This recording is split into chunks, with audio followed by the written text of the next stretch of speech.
খায়া যায় দাড়িওয়ালা আর পয়সা যায় মোছওয়ালা। গ্রামীণ এই প্রবাদটির বর্তমান প্রেক্ষাপট চলতেছে আমাদের শান্তিপুর নদীর বালি নিয়ে।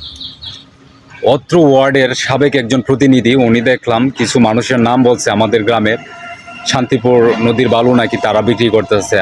আর আসল যারা বিক্রেতা যারা বালু বিক্রি করে তাদের নাম উনি বলে নাই। হয়তো স্বজন প্রীতিত্বের কারণে উনি বলতে পারে নাই, স্বজন প্রীতিত্ব থাকবে না তাদের সাথে, এই জন্য হয়তো উনি বলতে পারে নাই।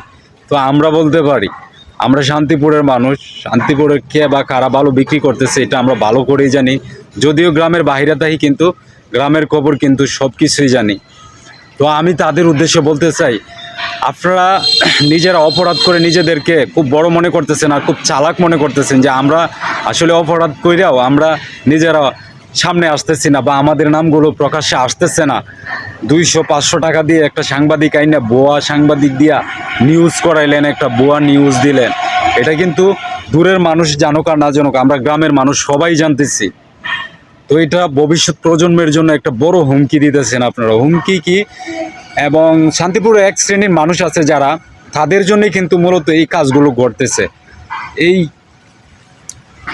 কি বলবো, তাদেরকে আসলে বাসা পাচ্ছি না আমি খুঁজে। কিছু মানুষ আছে যারা বউয়ের আসল চাইরা মানে একটু দূরে যাইতে পারে না, শহরমুখী হইতে পারে না। কেন? কর্মসংস্থানের কি অভাব আছে? এখানে কি ভালো আছে? শান্তিপুর তো কোনো ভালো নাই। আমরা যতটুকু জানি এখানে সবগুলো চাষাবাদযোগ্য জমি। আমাদের জমিগুলো আছে, আমাদের এখানে 2 আল উপরের জমি আছে।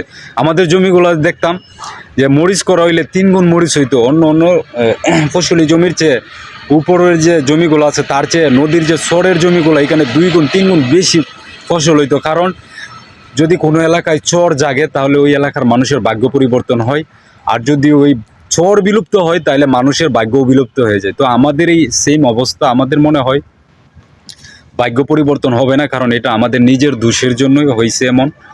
শান্তিপুরের মানুষ সেটা ভুল বোঝার কারণে এমন হইতেছে,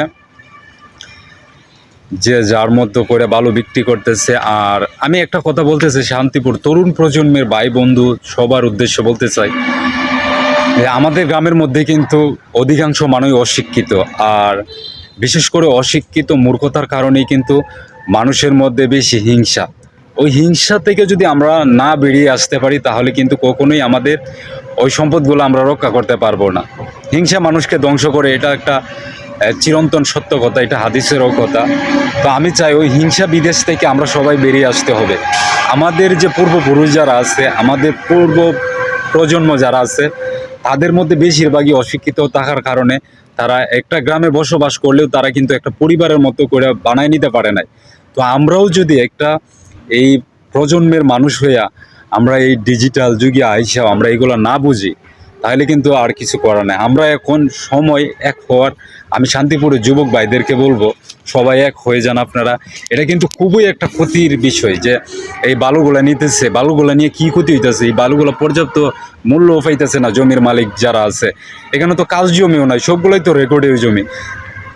তো যদিও রাষ্ট্রীয় সম্পদ দোহাই দিয়ে অনেকে নিতেছে, যে নিয়ে কিন্তু মানুষ তো এগুলা ফিরানির কথা, গ্রামের মানুষের এটা ফেরানির কথা। কেন প্রশাসনের উপর আপনারা নির্ভর হয়ে বসে থাকেন? প্রশাসন কি? প্রশাসন কি? এটা প্রশাসন তো এইভাবে, প্রশাসন টাকা পাইলে জায়গার থেকে বসে তারা জায়গার থেকে বসেই বলবে যে হ্যাঁ ঠিক আছে ঠিক আছে সবই ঠিক আছে। কিন্তু আর আমরা গ্রামের মানুষ যদি এক থাকতাম তাহলে অবশ্যই একটা ভালো নিতে পারতো না কেউ। আমরা গ্রামের মানুষের মধ্যে একত্রতা নাই, যার জন্যে যে পারে বা যারা পারে তারা ভালো অবৈধভাবে নিতেছে। একটা ভালো একটা দানা নেওয়ার কোনো ক্ষমতা নাই যদি গ্রামের মানুষ এক হয়ে যান।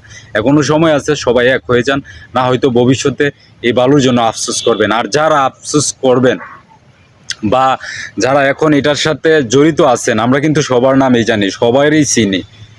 এটা থেকে কিন্তু ছাড় পাইবেন না অবশ্যই। এটা আমি হুমকি দিচ্ছি না, এটা সতর্ক করে দিচ্ছি। সবাই সতর্ক হয়ে যান, সাবধান হয়ে যান। ধন্যবাদ।